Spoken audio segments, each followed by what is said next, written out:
ओम प्राणस्तथानुगमात् ओम अथ देहरथः तस्य वागुद्धिः श्रोत्रे पक्षसि चक्षुषी युक्ते मनस्संगृहीता तदयं प्राणोऽधितिष्ठति. ಪ್ರಾಣಶಬ್ದವಾಚ್ಯನಾದವನು ಭಗವಂತನೇ ಆಗಿದ್ದಾನೆ ಹೊರತು ಬೇರೆ ಯಾವ ಪ್ರಾಣನೂ ಅಲ್ಲ. ಬೇರೆಯವರು ಅಮುಖ್ಯ ರೀತಿಯಿಂದ ವಾಚ್ಯರಾಗಿರಬಹುದು, ಆದರೆ ಮುಖ್ಯವಾಗಿ ವಾಚ್ಯನಾದವನು ಪರಮಾತ್ಮನೇ ಅಂತನ್ನೋದನ್ನ ನೋಡ್ತಾ ಇದ್ದೀವಿ. ತಥಾ ಅನುಗಮಾತ್, ಭಗವಂತನನ್ನೇ ಪ್ರಾಣ ಎಂಬುದಾಗಿ ಅನೇಕ ಬಾರಿ ಹೇಳಿದ್ದಾರೆ. ಅನುವೃತ್ತಿ ಅಥವಾ ಅಭ್ಯಾಸ ಅಂದ್ರೆ ಅನೇಕ ಬಾರಿ ಹೇಳುವುದು ಅಂತನ್ನೋದನ್ನು ನಾವು ನೋಡ್ತಾ ಇದ್ದೀವಿ. ಅದರಲ್ಲಿ ಅಥ ದೇವರಥ ತಸ್ಯ ವಾಗುದ್ಧಿ ಶ್ರೋತ್ರೆ ಪಕ್ಷಸಿ ಅಂತ ಆ ಮಂತ್ರ ನಾವೀಗ ನೋಡ್ಬೇಕಾದದ್ದು.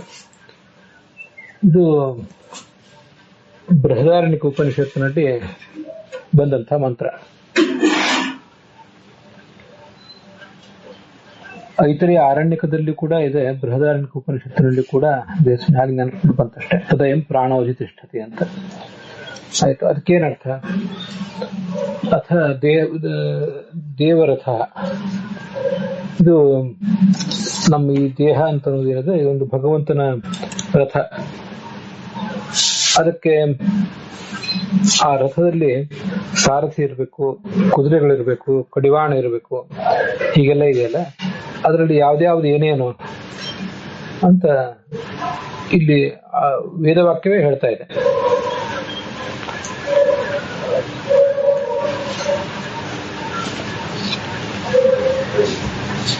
ನಾನು ಭಾಷ್ಯ ದೀಪಿಕಾದಲ್ಲಿರುವ ಅರ್ಥನ ಓದ್ತಾ ಇದ್ದೇನೆ, ನೇರವಾಗಿ ಸ್ಪಷ್ಟವಾಗಿದೆ ಅಂತ ಹೇಳಿ. ಪ್ರಾಣನ ರಥ ಇದು, ಈ ದೇಹ ಅಂತ ಈಗ ವರ್ಣನೆ ಮಾಡಿದ್ದಾರೆ. ಪ್ರಾಣ ಅಂದ್ರೆ ಯಾರದು ಅದನ್ನು ನೋಡ್ಬೇಕು ಈಗ. ಅಥ ದೇವರಥ ಅಂದ್ರೆ ದೇವಸ್ಯ ವಿಷ್ಣೋ ವಾಯೋ ರಥ. ದೇವನಾದ ವಿಷ್ಣು, ದೇವನಾದ ವಾಯು, ಇವರಿಬ್ಬರ ರಥ ಇದು ಅಂತ ಹೀಗಲ್ಲಿ ವರ್ಣನೆ ಮಾಡ್ತಾರೆ. ಒಂದು ಅಧ್ಯಾತ್ಮದ ರಥ, ಮತ್ತೊಂದು ಅಧಿದೈವದ ರಥ. ಅಧ್ಯಾತ್ಮದ ರಥ ಅಂದ್ರೆ ಈ ದೇಹ ಅನ್ನೋದೇ ಒಂದು ರಥ. ಅಧ್ಯಾತ್ಮ ಅಂದ್ರೆ ಈ ಜೀವ, ಆ ಜೀವ ಇರುವಂತಹ ಜಾಗ, ಇದು ದೇಹ. ಅದು ಅಧ್ಯಾತ್ಮ ರಥ ಅಂದ್ರೆ ದೇಹವೆಂಬ ರಥ. ಅಲ್ಲಿ ತಸ್ಯ ವಾಗುದ್ಧಿ ಅಂತಿದೆ. ವಾಕ್ ಉದ್ಧಿ, ಈಗ ಅದ್ರ ಪದಚ್ಛೇದ. ವಾಕ್ ಅಂದ್ರೆ ವಾಗಭಿಮಾನಿನಿಯಾದಂತಹ ಪಾರ್ವತೀ ದೇವಿ, ಅವಳು ಅದರ ರಥ ಆಗ್ತಾಳೆ, ಅದರ ಕಡಿವಾಣ ಆಗ್ತಾಳೆ. ಉದ್ಧಿ ಅಂದ್ರೆ ಧಾರಣ ರಜ್ಜು, ಕುದುರೆಗಳನ್ನು ಹಿಡಿದು ಸಪೋರ್ಟ್ ಮಾಡಬೇಕಾದಂತಹ ಒಂದು ಬುದ್ಧಿ ಅಂತ, ಒಂದು ಹಗ್ಗ ಅಂತ ಅದರ ತಾತ್ಪರ್ಯ. ಮತ್ತೆ ಅದು ಎರಡೆರಡು ರಥಗಳನ್ನ ಹೇಳ್ತಾ ಹೋಗ್ತದೆ. ಒಂದು ದೇಹವೆಂಬ ರಥ, ಮತ್ತೊಂದು ರಥ ಅಂದ್ರೆ ಭಗವಂತನ ಲೋಕದಲ್ಲಿ ಅವನಿಗೆ ರಥೋತ್ಸವ ನಡೀತಾ ಇರ್ತದೆ ಮೇಲಿಂದ ಮೇಲೆ. ಆ ರಥ ಅಲ್ಲೊಂದು ವಾಸ್ತವಿಕವಾಗಿ ರಥನೇ ಇರ್ತದೆ. ಈ ಜಗತ್ತಿನಲ್ಲಿ ನಮ್ಮ ದೇಹವನ್ನು ರಥ ಅಂತ ಹೇಳಿದ್ದು, ಅಲ್ಲಿ ವಾಸ್ತವಿಕವಾಗಿ ರಥವೇ ಇರ್ತದೆ. ಭಗವಂತನ ವೈಭವಕ್ಕಾಗಿ ರಥೋತ್ಸವ ನಡೆದಿರ್ತದೆ. ಅಲ್ಲಿ ಈ ದೇವತೆಗಳೇ ಆ ರಥೋತ್ಸವದಲ್ಲಿ ಪಾಲ್ಗೊಳ್ತಿರ್ತಾರೆ. ಐತರೇಯ ಉಪನಿಷತ್ತಿನಲ್ಲಿ ಕೂಡ ಅದ್ರ ವರ್ಣನೆ ಬಂದಿದೆ. ಸರ್ವೇ ದೇವಾಹ ಸಭಾರ್ಯಾಹ, ಎಲ್ಲಾ ದೇವತೆಗಳು ಕೂಡ ಭಾರ್ಯಾ ಸಮೇತರಾಗಿ ಆ ಭಗವಂತನ ರಥವನ್ನ ಅಲ್ಲಿ ಹೊರ್ತಾರೆ. ರಥಕ್ಕೆ ಅವರು ಸೇವಾ ಮಾಡ್ತಾರೆ ಅಂತ ಕೂಡ ಅಲ್ಲಿ ವರ್ಣನೆ ಬಂದಿದೆ. ಹಾಗೆ ಪ್ರಸಂಗ ಬಂತು ಅಂತ ಹೇಳಿದೆ. ತಸ್ಯ ವಾಗುದ್ಧಿ, ವಾಗಭಿಮಾನಿ ಅಂತ ಭಾರತೀ ದೇವಿಯೇ ಅದಕ್ಕೆ ಅಲ್ಲಿ ಕಡಿವಾಣದ ರೂಪದಲ್ಲಿ ಅಲ್ಲಿರ್ತಾಳೆ. ನಾಗಾಕಾರ ಉಮಾ ಉದ್ಧಿ, ನಾಗದ ರೂಪದಲ್ಲಿ, ಒಂದು ಹಾವಿನ ರೂಪದಲ್ಲಿ ಅವಳು ಇದ್ದು ಅದಕ್ಕೆ ಕಡಿವಾಣ ಆಗಿರ್ತಾಳೆ ಅಂತ ವರ್ಣನೆ ಮಾಡಿದ್ದಾರೆ. ನಾಗಾಕಾರ ಅಂತ ಅಲ್ಲಿ ಯಾಕೆ ಬಂತು, ಅದಕ್ಕೇನು ಪ್ರಮಾಣ, ಅದನ್ನ ನಾನು ಈಗ ಸದ್ಯ ಏನು ವಿಚಾರಿಸಲಿಲ್ಲ. ಒಂದು ನೋಡೋಣ ಮತ್ತೆ ಯಾವಾಗಾರ ಒಂದ್ಸರಿ. ಇದೆಲ್ಲ ಈಗ ನಾನು ಭಾಷೆ ದೀಪಿಕಾದಲ್ಲಿರೋದನ್ನು ಓದ್ತಿದ್ದೇನೆ ಅರ್ಥ ಸ್ಪಷ್ಟತೆಗಾಗಿ. ಮತ್ತೆ ಶ್ರೋತ್ರೇ ಪಕ್ಷಸಿ. ಶ್ರೋತ್ರ ಅಂದ್ರೆ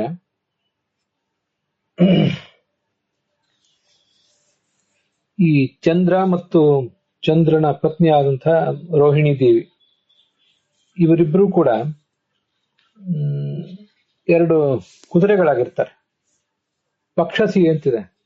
ಪಕ್ಷ ಅಂದ್ರೆ ಎಡಪಕ್ಷ ಬಲಪಕ್ಷ ಅಂತ ಹೀಗೆ ನಾವು ತಿಳ್ಕೋಬಹುದು. ಪಕ್ಷ ಅಂದ್ರೆ ಒಂದು ಭಾಗ ಅಷ್ಟೆ, ಈ ತರ ವರ್ಣನೆ ಮಾಡ್ತಿರ್ತಾರೆ. ಅಲ್ಲಿ ಪಕ್ಷಸಿ, ಪಕ್ಷ ಪಕ್ಷಸಿ ಪಕ್ಷಾಂಸಿ ಅಂತ ಆ ಶಬ್ದ. ಅದು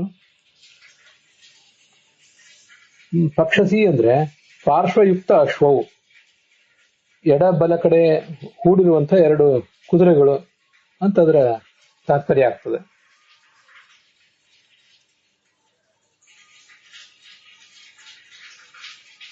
ಅವರಿಬ್ರು ದಕ್ಷ ವಾಮ ಪಾರ್ಶ್ವಗತ ಚಂದ್ರ ತದ್ಭಾರ್ಯೆ. ಬಲಭಾಗದಲ್ಲಿರುವ ಚಂದ್ರ, ಎಡಭಾಗದಲ್ಲಿರುವಂತಹ ಅವನ ಪತ್ನಿ ರೋಹಿಣಿ, ಇವರಿಬ್ರು ಕೂಡ ಕುದುರೆ ರೂಪದಲ್ಲಿ ಆ ಭಗವಂತನ ರಥವನ್ನು ಹೊರತಾರೆ ವೈಕುಂಠ ಲೋಕದಲ್ಲಿ. ಇಲ್ಲಿ ನಮ್ಮ ದೇಹವೆಂಬ ರಥದಲ್ಲಿ ಕೂಡ ಅವರಿಬ್ರು ಶ್ರೋತ್ರಾಭಿಮಾನಿಗಳಾಗಿ ಇದ್ದೇ ಇದ್ದಾರೆ.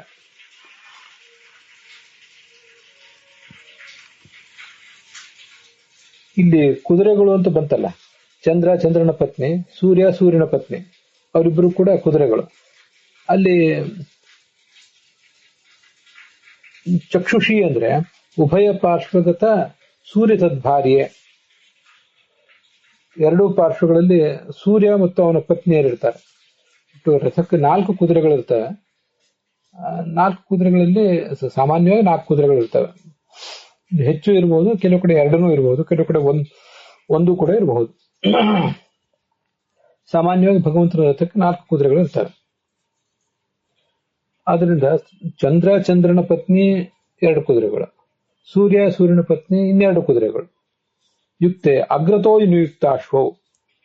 ರಥದ ಮುಂದ್ಗಡೆ ಸೂರ್ಯ ಸೂರ್ಯನ ಪತ್ನಿ, ಬಲಭಾಗದಲ್ಲಿ ಸೂರ್ಯ, ಎಡಭಾಗದಲ್ಲಿ ಸೂರ್ಯ ಪತ್ನಿ. ಅದರ ಹಿಂಭಾಗದಲ್ಲಿ ಈ ಹಿಂಭಾಗದ 2 ಕುದುರೆಗಳಿರ್ತಾವಲ್ಲ, ಅಲ್ಲಿ ಬಲಭಾಗದಲ್ಲಿ ಚಂದ್ರ, ಎಡಭಾಗದಲ್ಲಿ ಅವನ ಪತ್ನಿ ರೋಹಿಣಿ. ಈ 4 ಜನ ಇರ್ತಾರೆ.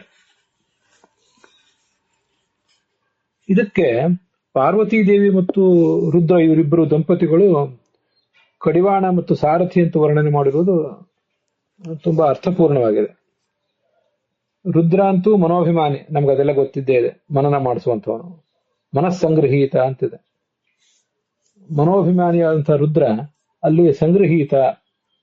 ಸಂಗ್ರಹೀತ ಅಂದ್ರೆ ಸಾರಥಿ ಅಂತ ಅದರ ಅರ್ಥ. ಬೇರೆ ಕಡೆ ಹೆಚ್ಚಿದ ಬಳಕೆಯಲ್ಲಿ ಕಂಡಿಲ್ಲ.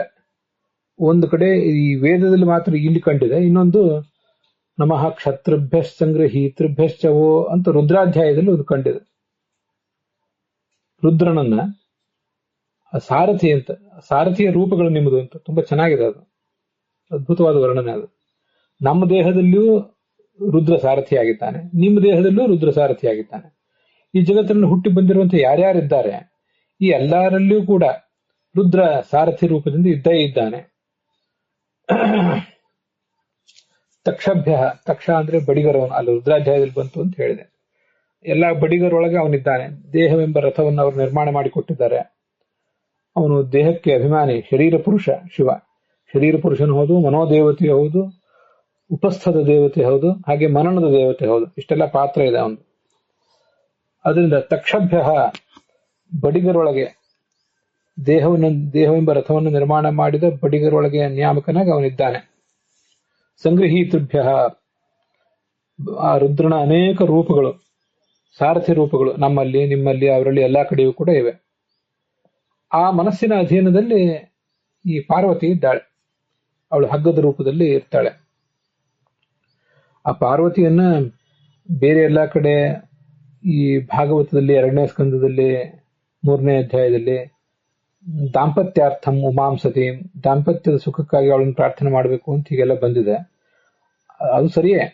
ಆಮೇಲೆ ಕಾಟಕೋಪನಿಷತ್ನಲ್ಲಿ ಈ 5 ಕರ್ಮೇಂದ್ರಿಯಗಳು, ಅವುಗಳಿಂದ ಸಿಗುವಂತಹ ಒಂದೊಂದಕ್ಕೆ ಪಾರ್ವತಿ ಮತ್ತೆ ಸುಪರ್ಣಿ, ವಾರುಣಿ ಇವರೆಲ್ಲ ದೇವತೆಗಳನ್ನು ಬಂದಿದೆ.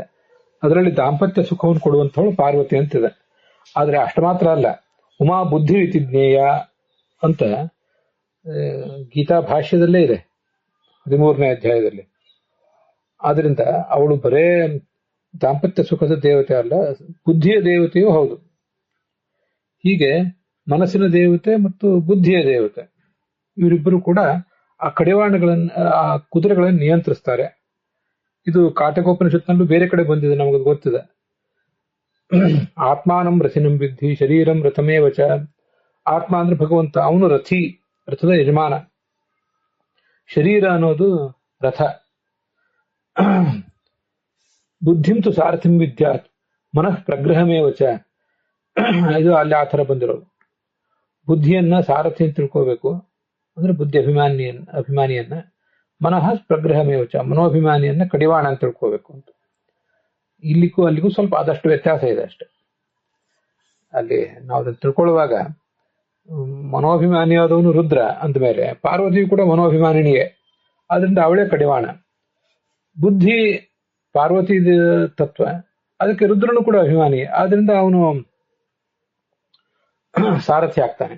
ಇಂದ್ರಿಯಾಣಿ ಹಯಾನಾಹುದು. ಈ 4 ಚಂದ್ರನ ಪತ್ನಿ, ಸೂರ್ಯನ ಪತ್ನಿ ಇಷ್ಟು ಜನ ಮಾತ್ರ ಅಲ್ಲ, ಇನ್ನು ಅನೇಕ ಜನ ದೇವತೆಗಳಿದ್ದಾರೆ.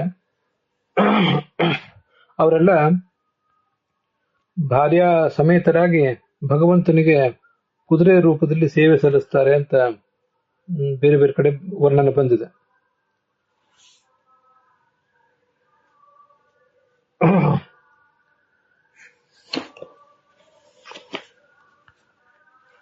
ಏಷ ನಾರಾಯಣೋ ದೇವ ಹಿ ಅರ್ಧನಾರಿ ಪುಮಾತ್ಮಕ.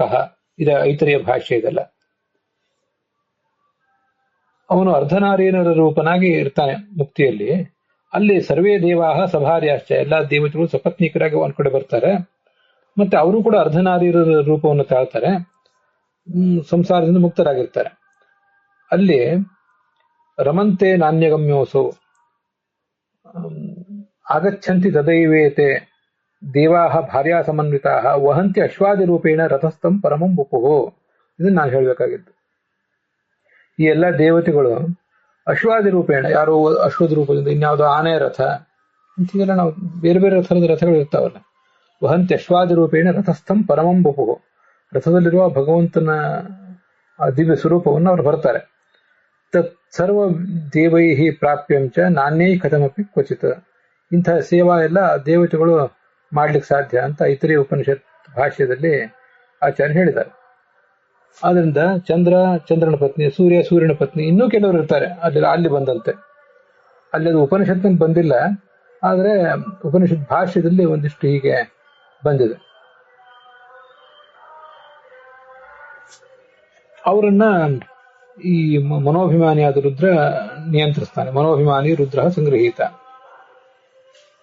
ಇದು ವೈಕುಂಠ ಲೋಕದಲ್ಲಿಯೂ ಕೂಡ ರುದ್ರ ಸಾರಥಿಯಾಗೇ ಇರ್ತಾನೆ. ಈ ನಮ್ಮ ದೇಹವೆಂಬ ರಥದಲ್ಲಿಯೂ ಕೂಡ ಇದು ಅಧ್ಯಾತ್ಮದ ರಥ, ವೈಕುಂಠದಲ್ಲಿ ಅಧಿದೈವದ ರಥ.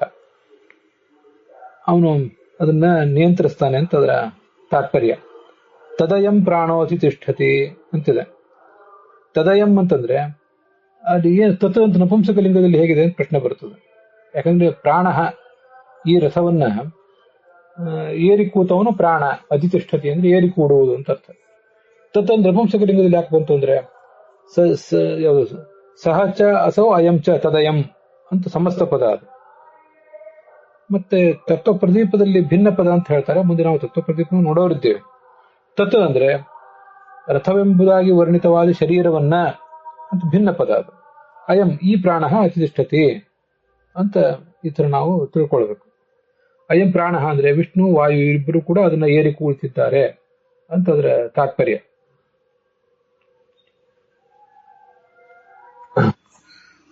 ಅಲ್ಲಿಗೆ ಈ ಭಾಗ ಸಮಾಪ್ತ ಆಗಿದೆ.